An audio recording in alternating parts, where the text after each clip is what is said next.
Hablaremos esta noche del rey Midas. El rey Midas de Macedonia, un hombre amigo de los placeres, que plantó el primer jardín de rosas del mundo. Eso sí que es un mérito. Y se pasaba los días enteros celebrando banquetes y escuchando música. Un hombre simpático, desde luego. Una mañana sus jardineros se quejaron de este modo: un viejo sátiro borracho se ha enredado en vuestro mejor rosal. Traed aquí a ese desgraciado, dijo Midas. Y el viejo sátiro resultó ser Sileno. Sileno, que había hecho un viaje de ida y de vuelta a la India con Dioniso como su tutor, como tutor del dios.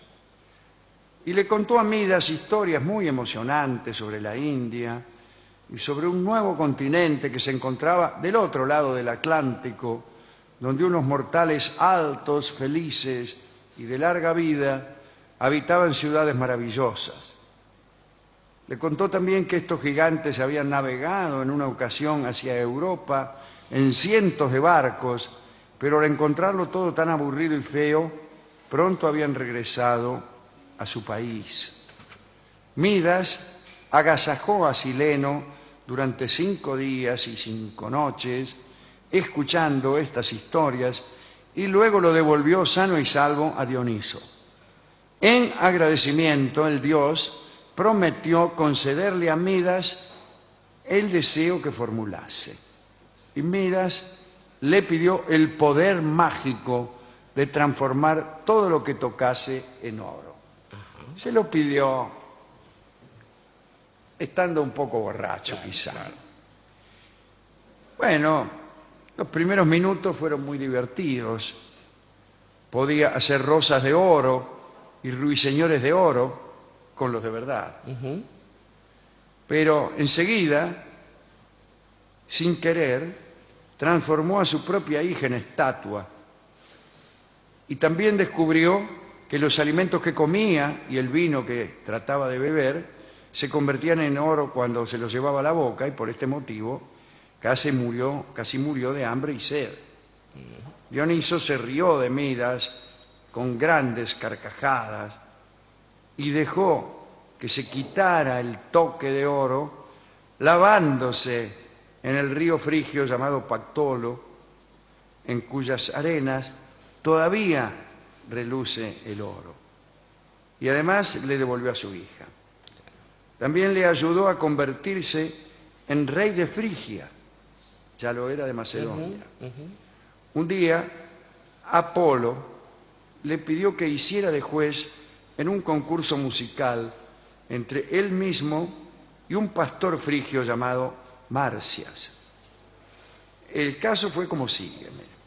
La diosa Atenea había inventado la llamada flauta doble, hecha con huesos de ciervo, y con ella tocó bellísimas melodías. Esto fue en un banquete de los dioses olímpicos. Pero Hera y Afrodita empezaron a reírse y Atenea no comprendía por qué. Así pues, se marchó de la reunión y fue a Frigia y se puso a tocar la flauta sola,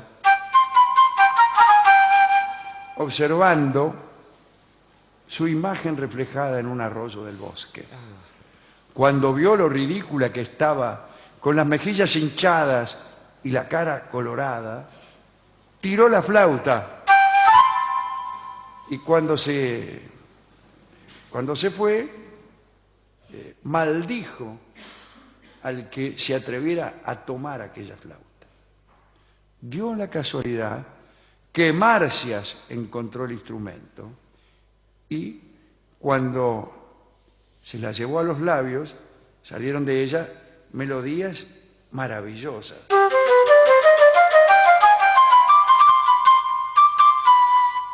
Entonces tuvo la idea de desafiar a Apolo a celebrar el concurso que recién mentábamos. Apolo ordenó a las musas y a Midas que actuaran como jueces. Marcias tocó la flauta y Apolo la lira, sin que al principio los jueces lograran ponerse de acuerdo sobre cuál de los dos había tocado mejor. En ese caso, dijo Apolo a Marcias, te desafío a que toques mi instrumento boca abajo, como lo hago yo. Y diciendo esto, colocó su lira boca abajo y tocó casi también como antes. Acá dice que Marcias no podía naturalmente hacer lo mismo con la flauta, pero yo no entiendo por qué. No entiendo cómo no se puede tocar la flauta boca abajo. Es un poco más difícil. El caso es que como Marcias dijo que él no podía tocar la flauta boca abajo, las musas anunciaron, el ganador es Apolo. Pero Midas objetó y dijo que no había sido una prueba justa. Las musas estaban contra él y ganaron 9-1. Pero Apolo le dijo, primero a Marcias, has de morir, miserable mortal, por atreverte a desafiar al propio dios de la música. Y le disparó a Marcias una flecha que le atravesó el corazón, luego lo despellejó y entregó su piel a los sátiros para que fabricaran tambores con ella. Por algo era el dios de la música. Un buen perdedor, un buen ganador, digo. Buen ganador. Un ganador sin rencores, sí.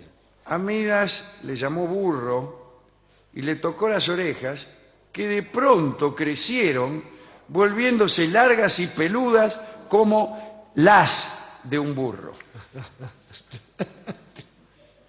Midas se sonrojó y se las cubrió con un alto gorro que no era otra cosa que un gorro frigio, Claro, ya que estábamos claro. en Frigia, y rogó a las musas que no hablaran del asunto.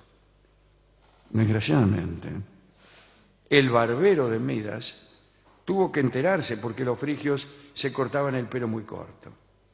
Pero Midas amenazó con matarlo si lo contaba a cualquier criatura viviente. El barbero comprendió que no podía guardar el secreto sin reventar. Entonces cavó un hoyo justamente en la orilla del río Pactolo, miró cuidadosamente a su alrededor, por temor a que alguien estuviese escuchando, y entonces dijo en voz baja, con la cabeza metida en el agujero, el rey Midas tiene orejas de burro. Volvió a tapar el agujero enseguida para que el secreto quedara enterrado Muy bien. y se marchó de allí muy contento. Pero un junco brotó del agujero y en voz baja dijo a los demás juncos, el rey Midas tiene orejas de burro. ¿El rey Midas tiene orejas de burro? Sí, el rey Midas tiene orejas de burro. Pronto los pájaros se enteraron de la noticia y se la llevaron a un hombre llamado Melampo, del cual hemos hablado aquí, Sí, señor. que entendía el idioma de los pájaros. Entendía, digo yo, el idioma de los pájaros y también el de todos los otros animales. En una ocasión salvó su vida porque estaba preso y oyó la conversación entre dos termites de la madera que, hablando entre sí, decían que el techo aquel se iba a derrumbar al día siguiente. Entonces él pasó este dato a su carcelero, el carcelero sacó a todos los prisioneros de allí y efectivamente al día siguiente la celda se desmoronó.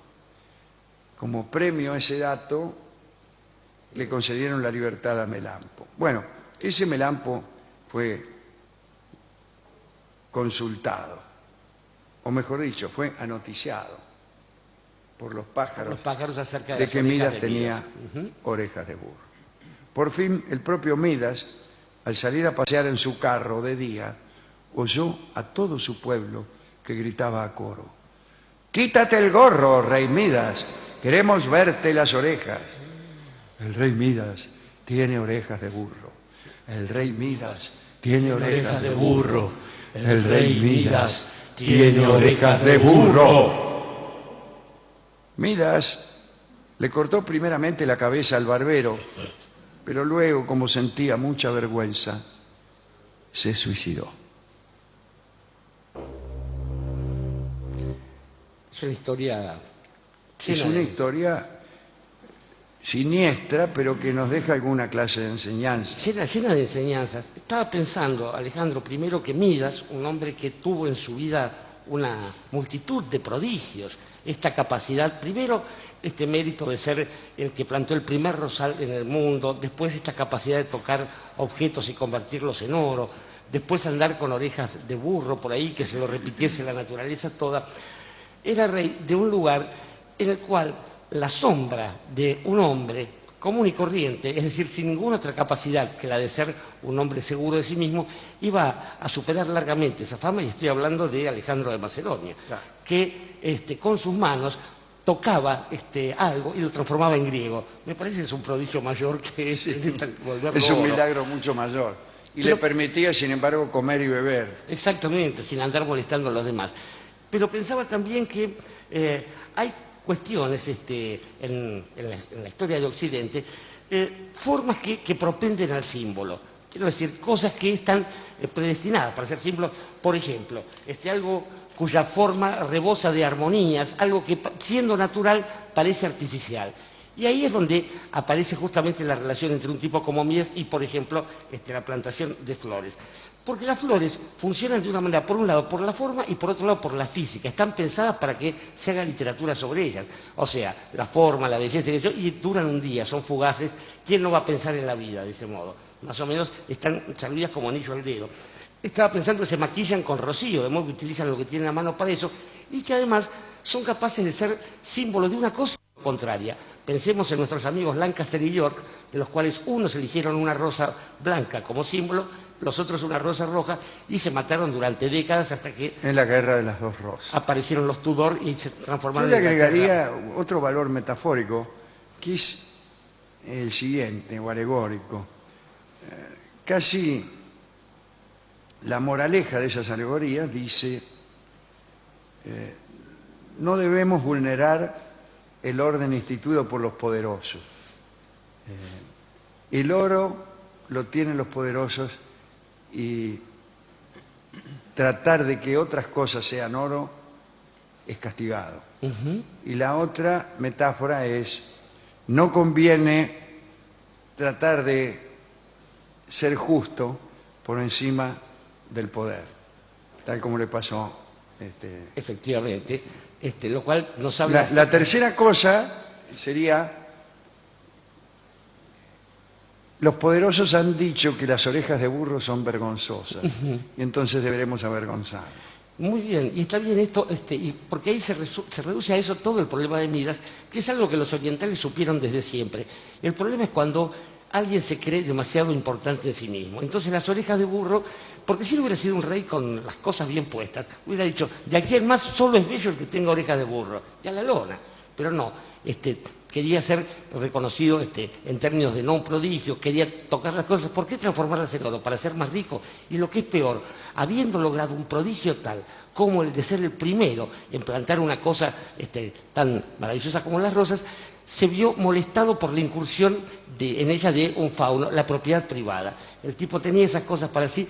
Gertrude Stein viene en nuestra ayuda para finalmente definir las rosas y decir a rose is a rose is a rose, y no hay otra definición posible que eso. De ahí que cuando a Midas, ya en el momento en que convertía las cosas en oro, le preguntaran cuál era el mayor de sus prodigios, en vez de mandarlos al fondo para ver el resto de la familia, les haría una seña señalándoles una sola cosa, el rosal. Y el rosal es una hermosa canción criolla hecha pensada Claramente. naturalmente en aquel rosal primigenio que plantó el rey Midas. Canta el rosal Carlos Gardel.